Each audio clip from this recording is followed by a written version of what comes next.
Libre, walang bayad.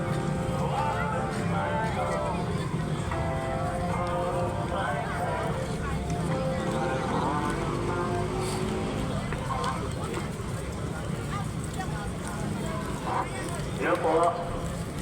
Magandang gabi po sa inyo lahat. Matagabi niya. Namumukhalang gabi po na makapagbahagi po ng salita ng Diyos sa inyo lahat. Amen. So bago po ako mag-umpisa, nandito po sa kilala sa inyo ang buhay ko.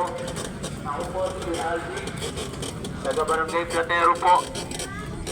Ginawag po ako ng Panginoon para gamitin ang buhay at ipakilala sa inyo. So bago po ako nakakilala sa Panginoon, namuhay din po ako sa kasalanan. Ako po ay isang angas rider. Sa halos na 5 taon na ginagawa ko po, ako po ay nangangaral sa Cavite, Batangas, Laguna, Maynila. Amen. So glory to God, napakabuti po ng Diyos. Dati rin po ako babaero. Totoo po yan.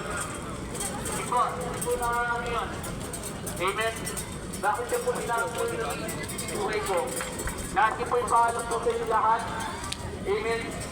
Na lahat po tayo ay may ginagawang kasalanan. Lahat po tayo ay may ginatagong kasalanan. Pero sa Diyos, wala po tayo may tatago. Lahat po ay lantad. Lahat po ay hayag. Sabi ko na sa akat ang mga maral, lahat ang ginagawa natin, masama at mabuti. Kaya minsan ulihin na ipapupuri natin sa Diyos. Pero sa inyo po tayo, mga kapatid, mga kaibigan, mahal po tayo ng Diyos. Amen. Handa po tayo tanggapin, handa po tayo patawarin.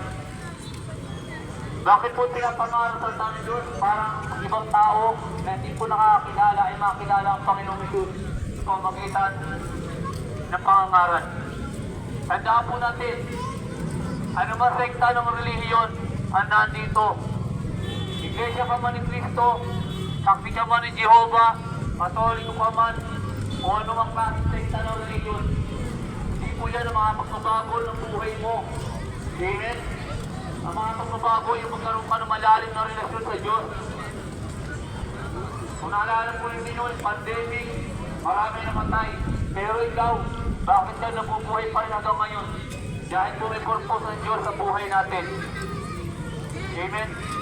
Anytime, pwede tayong kuhanin ng Panginoon. Pero di pa po niya, wala talaga ang oras natin na mawala. Dahil ang gusto ng Panginoon, yung mga tao ay magbalik loob at magsisi sa kanilang mga kasalanan. Hindi ko po kayo inihikayat na sumama sa reliyon na kinakaliban ko. Inihikayat ko po sa kayo lahat na magkaroon ng malalim na relasyon sa Diyos. Alam niyo po, sa tagal-tagal ko pong ginagawa ito, never po ko nangihingi ng pera sa mga tao. Never po ko nangihingi ng love offering. Amen. Libre po ang salita ng Diyos. Libre po. Wala pong bayad. Nung ako po'y nakakilala sa Panginoon, pinatawad ako ng Diyos sa aking mga kasalanan. Amen. Hindi po ko hiningihan ng Panginoon ng halos piso. Ang hiningihan sa akin ng Panginoon ng puso ko. Amen. Makapagtaka po tayo, bakit po maraming nangangaral ng bigalang bag. One time po, may na-encounter po ko sa Kalamba. Hiningihan po ako ng laboratory. Sabi ko, pastor ako, nangangaral ako dyan sa Kalamba. Hindi po sa salita ng Diyos, wala akong bayad. Amen. Alam po sa ilang taon kong ginagawa ito. Masaya na po ko na may bahagi sa salita ng Diyos. Masaya na po ko yung mga tao na lumalapit sa Panginoon. One time po, nangaral po ako sa Santa Rosa. One time po, nangaral po ako sa Santa Rosa. May lumapit po sa akin isang lalaki. Tinanong po niya ako, Pastor, pwede po bang maligtas ang asawa ko na gumawa ng kasalanan? Yung pong babae, mamaputay ba lalaki? Nasabi ko sa kanya, Brad, pwede maligtas ang asawa mo. Matulad sa sinabi ko kanina, dati rin ako gumagawa ng kasalanan, naligtas ako. Dahil lumapit ako sa Panginoon, hindi ako natawad. So, ganun po tayo.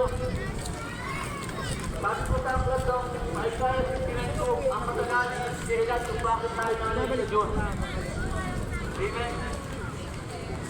Tayo po nalayo, hindi ang Diyos na lumayo.